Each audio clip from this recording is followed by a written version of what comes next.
I'm DJ Diya Anantharaman, music director and radio host of An Earthly Machine at KUCR Riverside 88.3, and I'm here with the lovely Emma Daman Thomas, bassist and vocalist of Welsh experimental band Islet. Islet recently released their energetic album Soft Fascination via Fire Records in late September. Emma and I have convened across time zones today to chat. Good evening, Emma. It's lovely to see you. How are you doing on this fine November evening? I am doing very well, thank you. I'm in my kitchen in Mid Wales, up in the hills, and it's cold. Yeah. Let's start from the beginning. I did some digging and learned that the founding rule of this band was that anything is possible and that you folks even wrote about your creative philosophy in a zine at one point. Can you tell me a little bit about your earliest shows in the Welsh DIY scene and your creative philosophy? Well, when we first got together, we had all played in bands before, and we were all very excited that we'd met other people who wanted to do it as much as each other. And we just used to get a load of instruments in a room and decide what we wanted to play depending on our mood. I used to play the drums in a band, and JT used to play the drums in his band. So we had two drum kits and we had them set up, and usually we'd play them together. Sometimes we wouldn't. And I found it really freeing to be with people who were just really accepting. We decided really early on that there was no such thing as a mistake. Mm-hmm. Anything went. And the most important thing to us was to make each other feel welcome and comfortable and open to making sounds.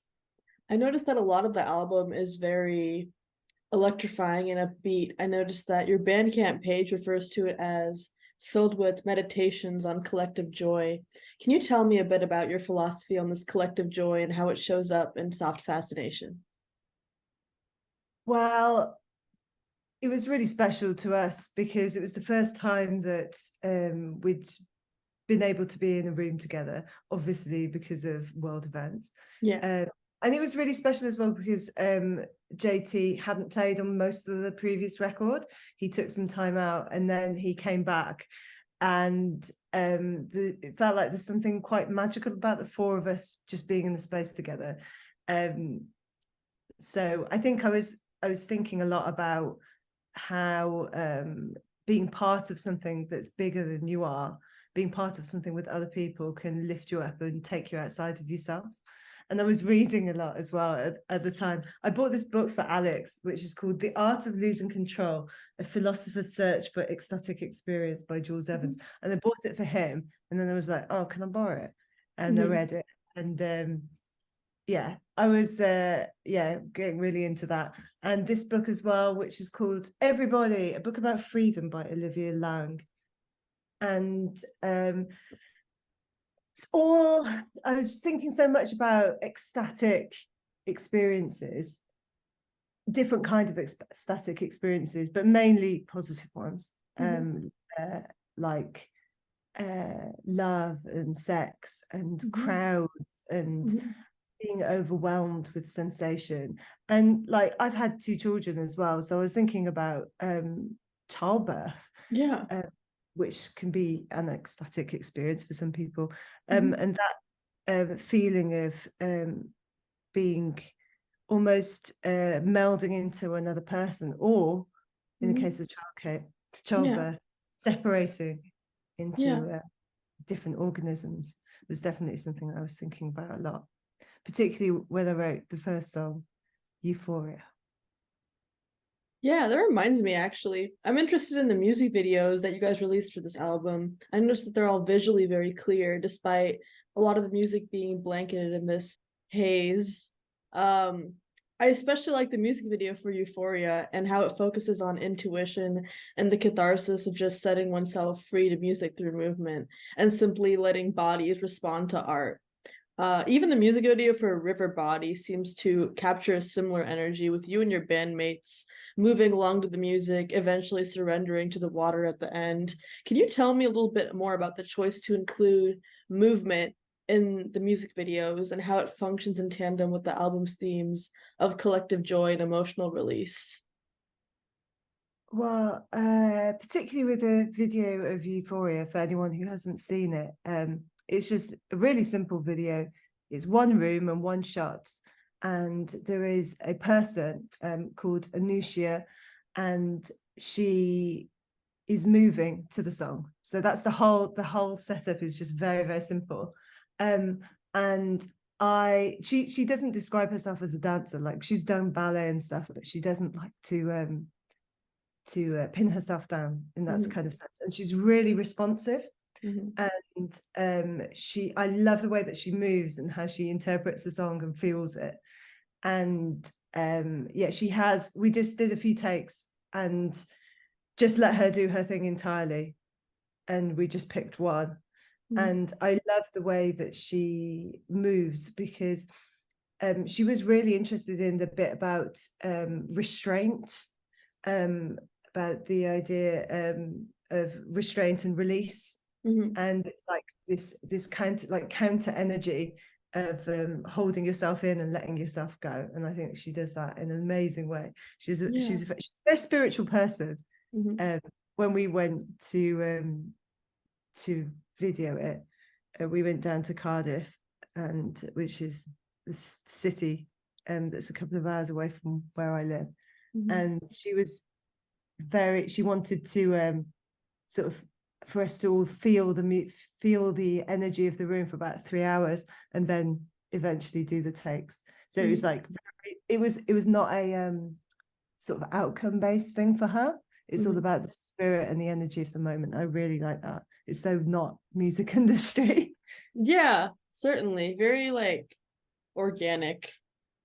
Yeah. Yeah, I can definitely sense that through watching it. Yeah. While I was listening through some of your discography, I noticed a pretty eclectic mix of musical influences. Some tracks like Radel 10 have clear Indian classical influences, while others like Moon seem to be more along the lines of ambient or noise folk. Soft Fascination certainly includes a pretty wide range of sounds. River Body in particular reminds me of post-punk in terms of drums and guitars. Track Euphoria almost reminds me a little bit of breakcore, the way its energy is and the way certain instrumental motifs are layered on top of the drums. And I think of this album broadly, just as a listener, as a sort of surreal dance party with its urgency and experimentation. I'd like to know what were some of the main inspirations for this project. I guess like other music, media, literature, spiritual occurrences, etc. I'd love to know what Islet finds softly fascinating, if you will. Yeah, I don't know what breakcore is, but I'm very break beats. Okay. I'm very much into a surreal dance party or whatever it was. Yeah, I think that instead of aiming for Islet to be any music, we've been playing together for so long that we know that whatever the four of us come up with will be Islet-y in some kind of way. Oh yeah, like, of course, there's so much music that we love, and we're always trying to crush it into one album.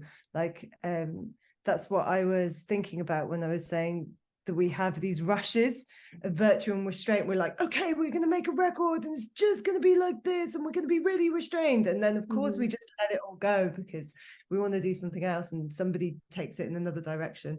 Like, I've always played in like post-punk bands. That's how I grew up. Like, I have Indian heritage. I'm a Daman. And I guess I'm not classically trained in Western or any Indian music whatsoever, but that's just part of you, isn't it? The other guys in the band, two of them are Welsh, and I think they have like a slightly different. They have maybe, I guess, maybe a little bit more folk is kind of within their musical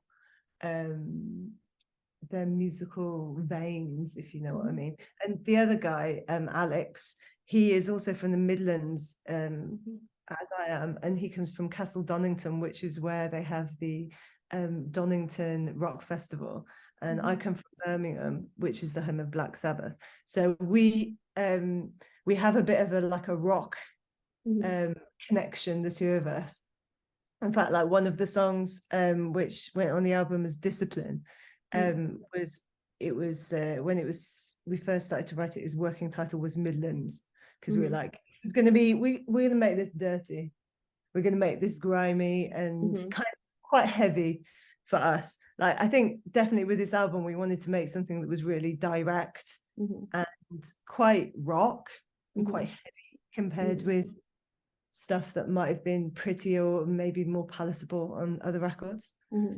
I mean, like, this is relative. I'm really aware that we're not making like ultra pop music by any stretch of the imagination.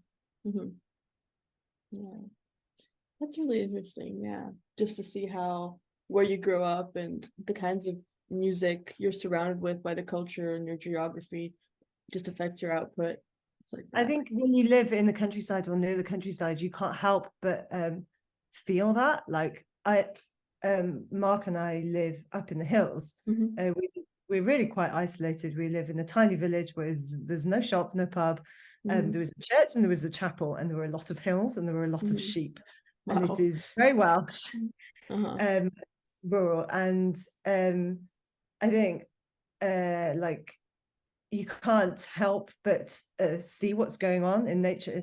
And I've lived there. I'm from the city, but I've lived there for 8 years, and I can tell what has disappeared in that amount of time, and the changes that have happened in the countryside. Like Flailing is a song that's about a hedging technique that I absolutely despise, which is called flailing, and it's where huge machines fly down the hedges, which are massive, really important habitats, and it's a way of controlling the size of the hedge, but it's really mechanical, and it crushes the hedges, and it's really damaging, and it necessarily happened at the right time of year for wildlife, and it's a lot cheaper than traditional hedge laying techniques. So I think maybe I took out some of my frustrations with the industrialized farming machine that we live in on that song. And River Body is the reason why we performed it in the Wye. The Wye is one of the most polluted rivers in Europe. There were a lot of chicken farms along the banks in the surrounding counties, and all the extra all the manure from the chicken sheds goes into the rivers, and it pollutes it and it chokes it, the fish. And yeah, it's a real shame, because it's changed so much in the last few years. There was a time when the Catholic vicar of the church floated a statue of the Virgin Mary down the river, and there's a line about that went into the song. And I thought, we're in a pretty bad state if we're relying on religious figures of organized religion to make more of a statement about the state of our natural habitat than the politicians. Certainly, yeah, absolutely. I think that's really interesting that you bring just the environmental change and things like that up. I think that's so much of music and just the holistic practice of being creative is informed by what you're surrounded with. And when you're surrounded with that kind of distress, the environmental distress, it's kind of hard to not let it seep into what you're making, for sure. Yeah, completely. It'd be like almost impossible to make an album in this time without feeling like that, and it getting in somewhere. Yeah, definitely.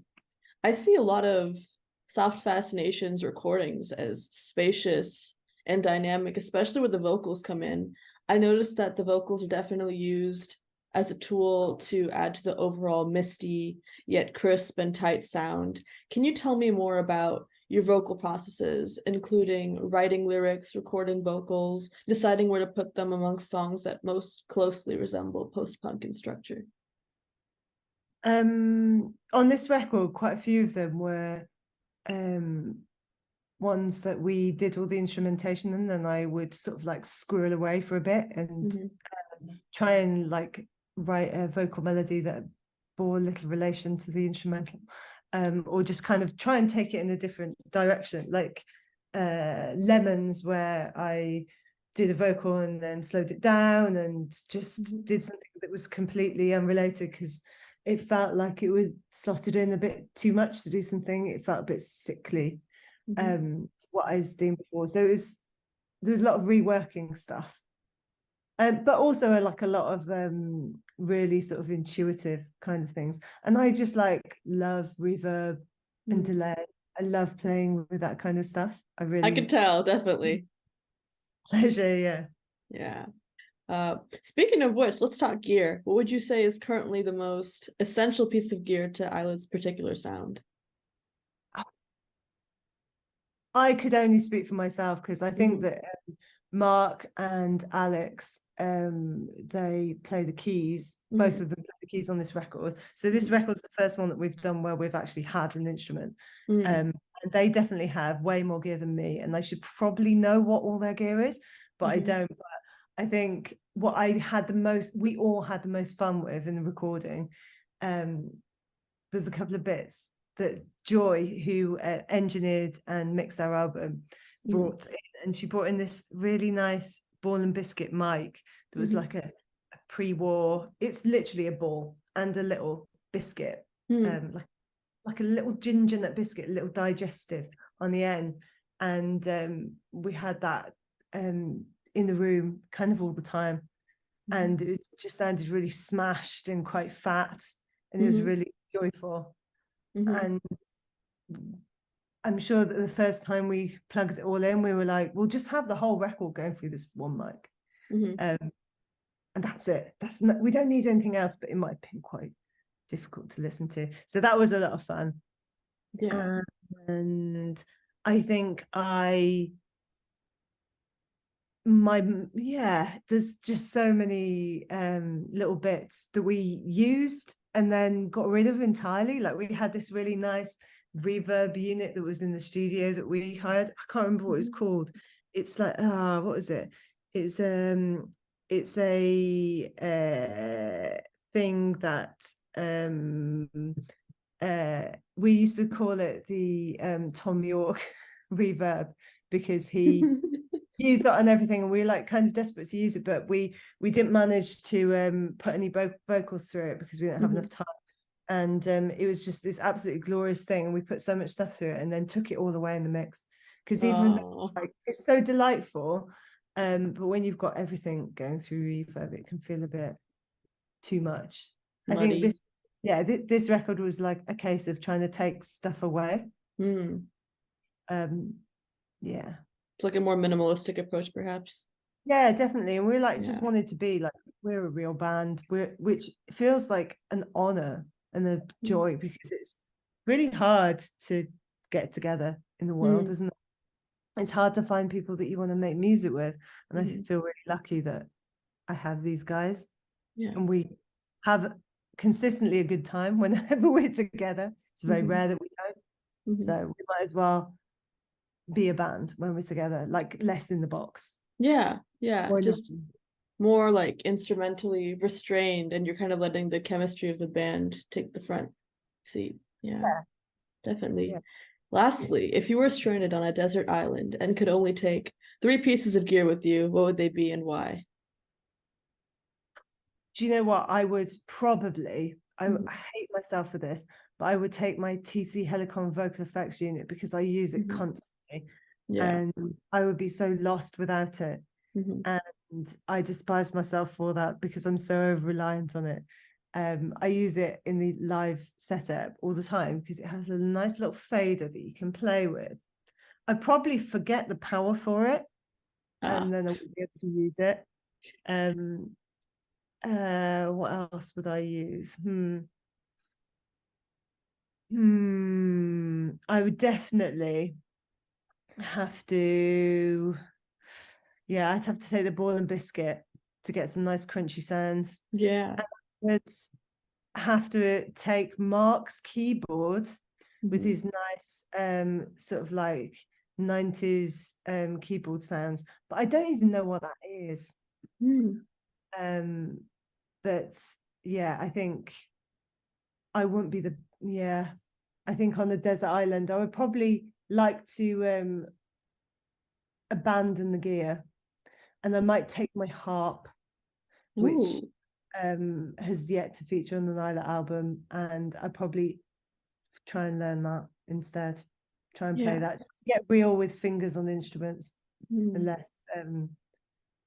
less digital displays, I It's definitely reckon. more grounding to like really just like get into the mechanics of playing an instrument. Yeah, I Yeah, think that's good too. absolutely. Yeah. Thank you so much for chatting with me. This has been awesome. I feel like I've gained so much more insight, just more holistic knowledge on this album and how it was created and how it came into being. So thank you so much. Thank you very much, dear. Thank you for having me. Yes. Thank you very much. Thank you.